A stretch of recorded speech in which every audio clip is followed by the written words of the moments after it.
I don't know how she wants her Laurent to be more French or a little bit English. She's a career diplomat, pastor, visionary, international speaker, and policy leader. I love this already. But notably, she's executive director of President's Advisory Council on African Diaspora Engagement. Now, listen, this should blow your mind. As much as her name sounds like she's one of us, she's been to the building that may be the most powerful building on the globe.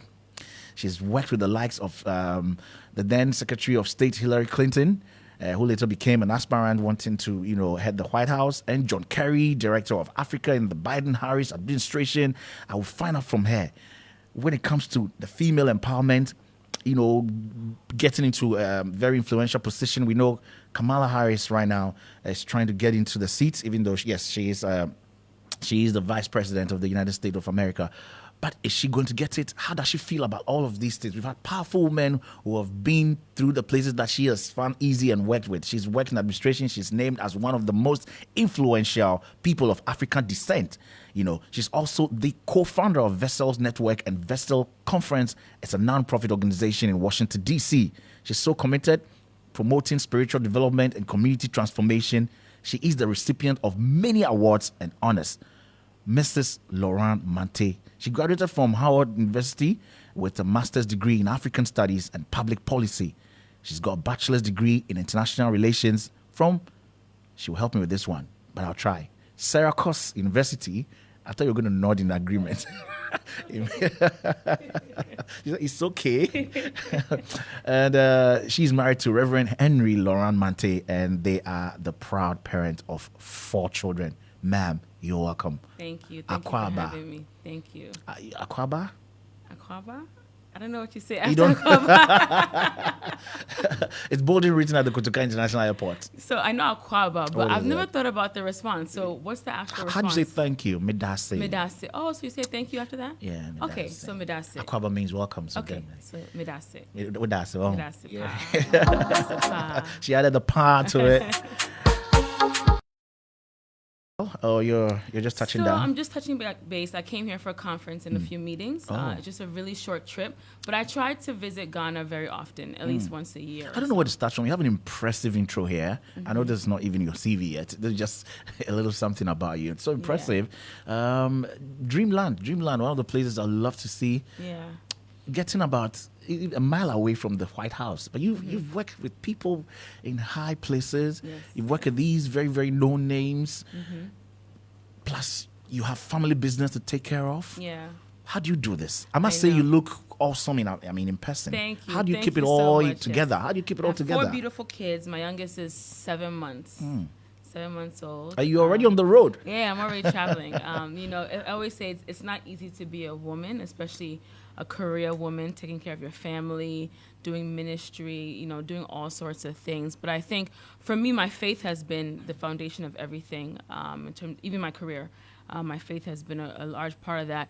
But I'll say, my parents are from Ghana. They're from the Ashanti region. They immigrated to the States in the 70s. And I was born and raised in the Bronx, New York. My mother, for example, is a seamstress by profession. Didn't have the opportunity to even go to primary school. She sewed, but it speaks to the importance of having a good work ethic. My dad was a taxi driver in New York City for over 30 years, but I have 3 siblings. We're 4 girls. And the important thing is that my parents instilled in us very early the importance of having a good work ethic and determination, right? And so coming from a background in a family where, I don't come from a family of educators, but we were able to go to college, first generation to go to college, finish school, and then really aspire to do great things, right? Aspire to do, things that we know we didn't have growing up.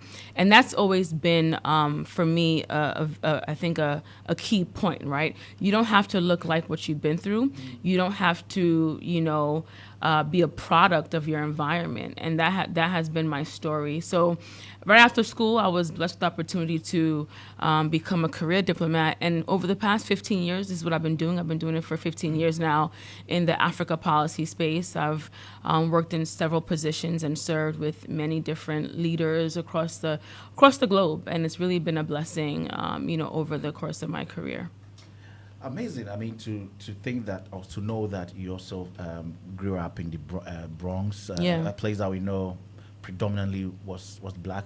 Yeah. And the difficulties, parents going there in the 70s, where, this whole issue of race, it's not totally wiped out, but Exactly. at the time, it must have been on the very high. Yeah, and it wasn't easy, And, especially being an immigrant. Yeah.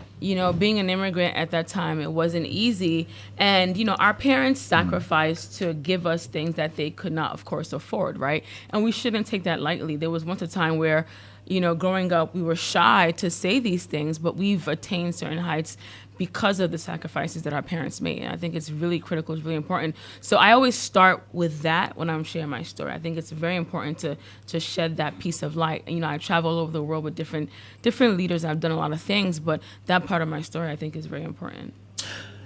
A colleague of mine was just in the seat a while ago. We were talking about, winding down into the weekend, and we looked at politics and how it's taking shape. I know you know very well that Ghana is at it again. As elections, yeah. Again after another 4 years and all that goes in there. You have sat in a place, you've worked in a place where a lot of your policies, have direct bearing on the third world. Yeah. How is it like for someone who have worked in this place, and that, look, there's a place that I actually belong to, and when I'm just trying to find out, how involved are you with all the work you do? Yeah. How influential, how involved are you when decisions are made about the third world? And how do you feel? How do you put yourself in that space? Yeah. So I started my career in Africa policy as what we call like a desk officer, working on different African countries, and I've evolved since then, right? Africa policy is the bedrock of what I do, and so we're very much interested in the economic development of the African continent, Ghana included, right? Ghana has been a stable democracy, right, and a beacon of democracy across the continent for several years. And we want Ghana to continue to be a peaceful country, right? We know the trajectory of West Africa right now. If you look at Burkina Faso, if you look at Mali, you look at Niger, obviously a stark difference from Ghana, right? So Ghana needs to remain, a stable country, and we want Ghana to be a stable country. As of right now, Ghana has been, I think, a prime location for investment. The diaspora, Ghanaian Americans, African Americans, they're all coming back to Ghana. When you look at, what happens in Ghana in December, for example, right? It's become a huge buzz. You know about it? Yeah, I know about it because it's become a I don't want to say trend. December in Ghana has become a thing, right? In fact, other countries are looking to, kind of replicate that because it's really become a great tourist destination, but it's also bringing investment, right? So it's important for us to ensure that everything that we're doing policy-wise, we want to see the economy thrive, right? Obviously, there's several issues, but there's also great opportunities, and I think that the opportunities outweigh the challenges, right? If you look at it from that perspective. And so with the upcoming elections, we want to ensure that, I think at the first and foremost, we want it to be peaceful. We want it to be fair. I think every Ghanaian also wants this to be peaceful and fair. I think it's critical for not only the continent of Africa, but for the world, right? This year alone, there's been several elections across the globe, and Ghana is one of the important ones. And so it's important for us in the grand scheme of things and the work that I do. And we have a very strong relationship with Ghana, right? The United States, we want to continue to maintain that. Yes, a few elections this year already, plus a few coups d'etats. Yeah. How does that come across to you? I mean, when you hear somebody has been toppled, and Burkina Faso is, example, not too far from us. Yeah. When that happens, what usually goes into the thinking? Okay, because people will say, look, when you mess up the country, no one is going out. We're all going to stay in it. And countries like the USA, whatever, they will come for their people. They will prioritize them. If you had one word for our politicians, maybe look into Ghana. We have to go to the polls in December. What is that one thing you can say? Here's what I would say. I would say that to the aspirants, to the parties involved, because of where you sit, and when it comes to prioritizing in times of conflict, maybe people don't know. But let's know those who are sorted out first and those who probably will never get sorted out. Maybe that's going to be a good advice. So from where you sit, and when we toy with our freedom, what would you say? to all the leaders? So this is a critical thing. So there was a New York Times article, I believe, and the headline was "The world is becoming more African." And it's true. If you look at the demographic shift, the population of Africans is rising. There's a youth bulge. Africa is the youngest continent, right? The youth on the continent is the numbers are increasing. It's increasing, and it's going to continue to increase. The youth bulge needs to match the employment rate. There are too many youth that are unemployed. And unemployment leads to frustration. Frustration leads to insecurity. Insecurity leads to what? You end up not having stable governments, right? Which causes several issues. So we have to really look at how can we ensure that the youth, right, they have jobs. People want jobs at the end of the day, right? People want stable economies. And so if the youth is continuing to rise, right, there's a huge youth bulge. If the population is growing, I think it's critical that everything that we're doing needs to have a focus on workforce development, right? We can have mentorship programs, we can have trainings, we can mentor the youth, provide different opportunities. Everything that we're doing needs to have a workforce development focus. So at the end of the day, the youth can have jobs. And because if they're frustrated, that becomes a problem, right? And that's sometimes where you have the foundations of instability and frustration, and it leads to several issues across different borders. Job security is number one. Job one. security is important. It has a ripple effect on exactly. Looking piece. at the unemployment rate, the youth in the country, I think we need to really focus on that. So I would say that's a critical factor. Looking at that, and also how can we ensure that we're in a digital age right now, right? There's a huge digital transformation. What can we do to support this transformation to ensure that Africa has the tools and the resources that it needs to really maintain that capacity? So youth, the digital hub, the transformation, I think these two areas are really critical. Let's take it easy now. You've got passion for public speaking and imparting. What drives this passion? Yes, I'm a pastor. Pastor's wife, pastor. All right. Because my faith is really important to me. And I think that, a lot of people make mistakes because sometimes they don't have the right mentors. They don't have the right people to guide them. They don't have the right people to speak life into them. And so I think it's critical. Sometimes people just don't have those opportunities. And so whatever chance I get, whatever opportunity I get, I want to ensure that I can empower, I can inspire, have a conversation with people. You don't know the number of young women who are sometimes making the wrong decision simply because they don't have an opportunity to just talk to someone, talk about their brokenness, about their problems, about some experience that they had because someone took advantage of them. And that's why they're doing what they're doing, right? And so I think that there's, for me, any opportunity that I get, it's important to speak encouragement into people, inspire people, let them know that, we serve a God who is a God of second chances, right? And there's opportunities for everyone. I mean, if you look at me, my life is a testimony, to be very frank. It's a testimony to say that, with faith, with hard work, perseverance, confidence, right? You can do it. And sometimes you just have to encourage yourself. Not everyone is going to tell you that you can achieve your dreams and your goals, but you have to wake up in the morning and tell yourself that you're capable and that you're able, right? And that even if you don't have the opportunity to get a mentor or someone to speak to you, you have to reiterate those things to yourself as well. My guests is also a pastor, married to a pastor, Denise Laurent Mante.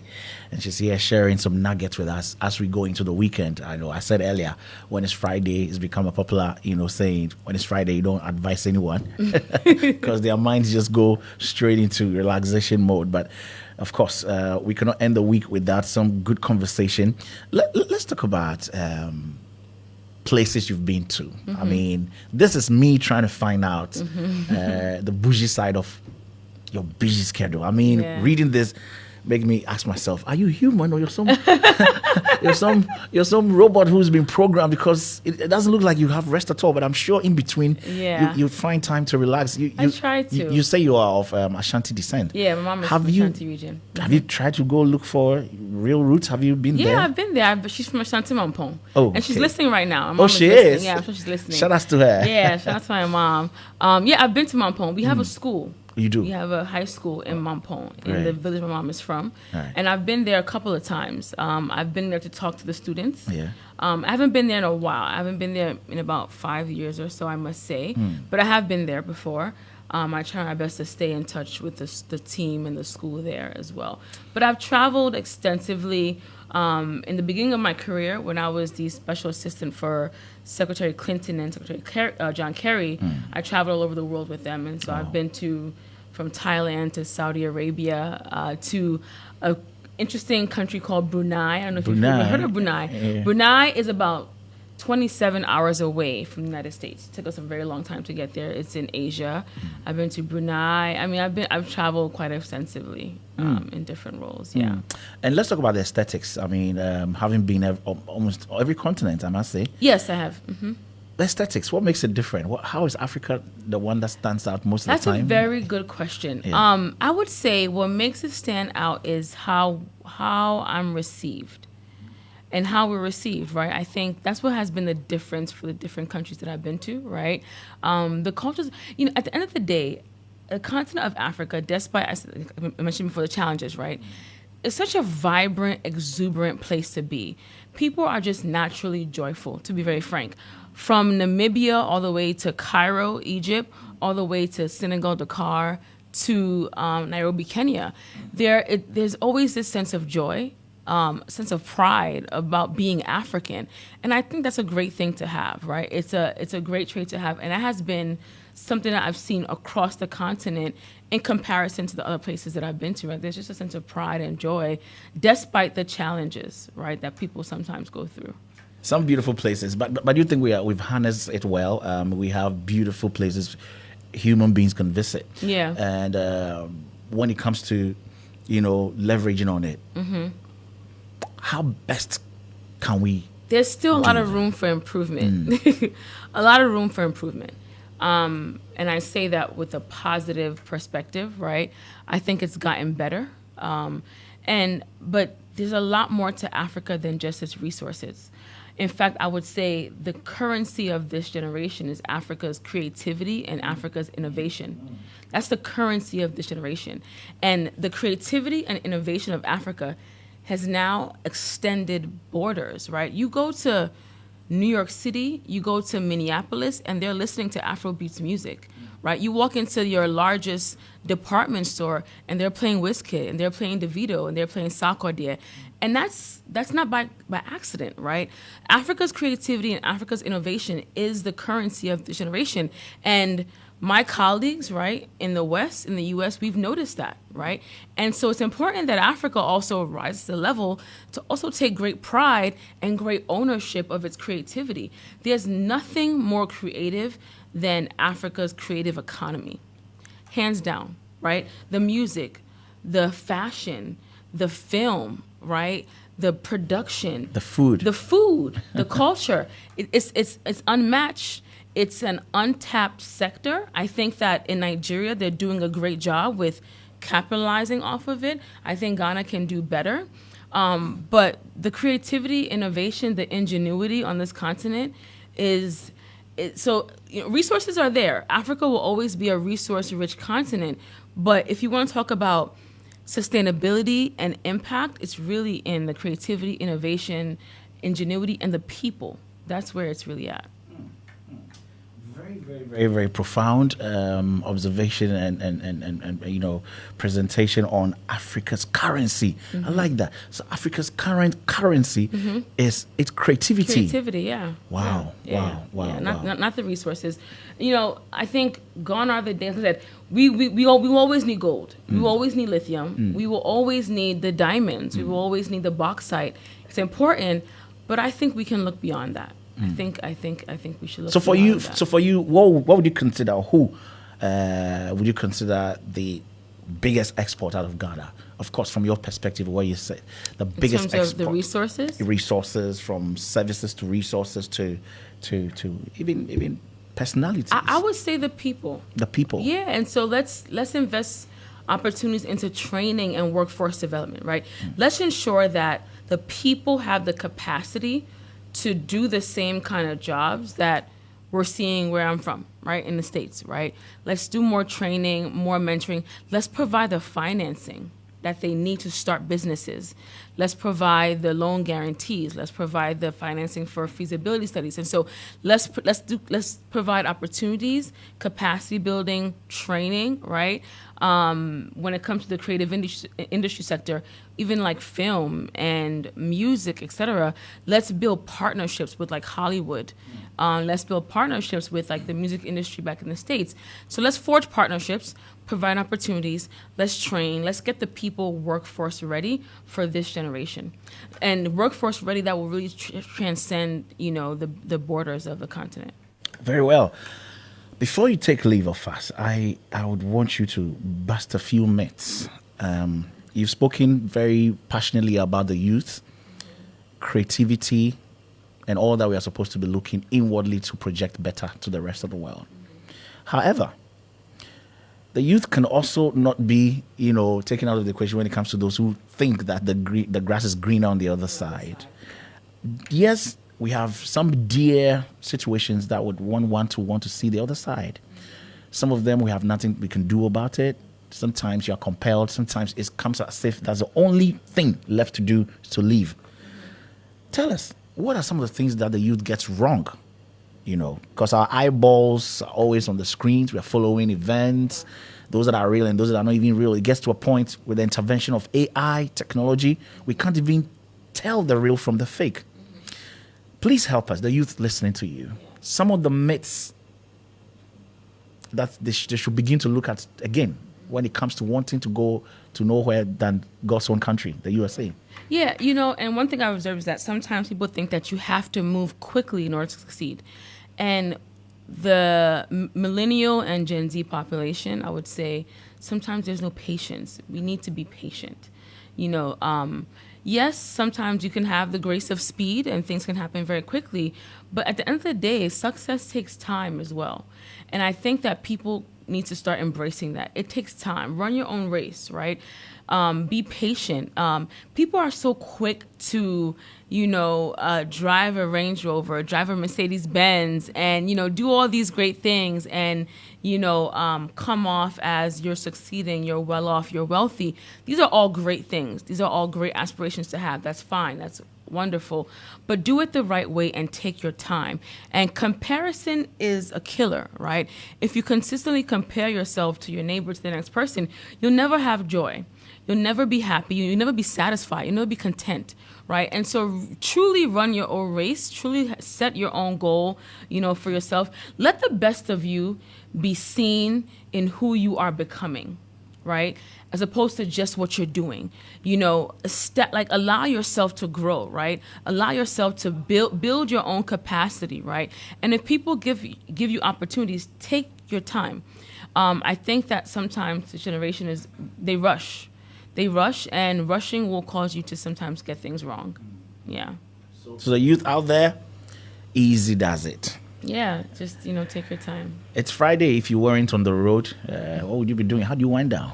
Do I even have time to wind down? I don't know what winding down is. If I'm not spending time with my kids, I guess, winding down is spending time with the family, with the kids. Yeah, because that's the only way to kind of also spend time with them. So winding down and spending time with them, But on a Friday, I'm in church. On a Friday night, I'm in church. Okay, so we will stay in the church area. Even when we want to talk about winding down, we stay in the church, space. So tell me, you've been enjoying some Ghanaian gospel tunes? Yeah, I love Ghanaian gospel tunes. Tell me some of the names that come to mind. I love Joe Mettle. He's my favorite. Joe Mettle. Joe Mettle is my favorite Ghanaian gospel artist. I know. I love the Nigerian gospel artists as well. Okay. They're all really, really good. Have you met any of them in person? Yeah, Joe Mettle is someone I've met, a few times. Some of the younger ones, like he calls himself One Man Thousand. I think he's really cool. Yeah, there's some cool ones that I really enjoy listening to. Yeah. Great. Yeah. Great. Yes. Well, wish you well, but if you've got any final, remarks to make, rolling credit, like I always say, please go ahead. No, I just, I always say... You say your mom is listening. Mom is listening. You should mention her. Yeah, no, I mentioned her. My mom is she's also a testimony as well, and she has sacrificed, both my mom and my dad have really sacrificed to get me to where I am. And I think that it's a testament of our parents, right? The heart, the passion they have for their children. I think it's all across the board. Everyone wants their children to do well, and it's a work ethic that we all embody. And so, thank you to my parents for raising me. I think, and for really giving me a perspective of, it can be done. Despite, even if you don't see it, even if you never experienced it, you should set goals for yourself, knowing that you're capable and that you're able. You're capable and that you're able. A lot has gone down, and I hope it sinks in with the youth. You are a trailblazer. We're proud of you, and that you also remember your roots, and does come once in a while. We thank you. Thank you. We don't know what other agenda you have for Ghana, but whatever it may be, we wish you success. And always return and sit here. Let's have this success conversation over and over again for as many times as it keeps coming. We appreciate your presence here. Mrs. Denise Laurent Mante, career diplomat, pastor, visionary, international speaker, and policy leader. Thank you so much. Thank you for coming to spend a little bit of your time with us. Thank you. So when are you logging out? When are you checking out of the country? Tomorrow. Yeah. Oh, so very, very short trip. Yeah. Yes. I can imagine you have a few meetings to yes. deal with before tomorrow. Yeah. We wish you well. Thank you. And Thanks enjoy for your having trip me. back. Thank you. Great. Appreciate it. Wow, what a woman.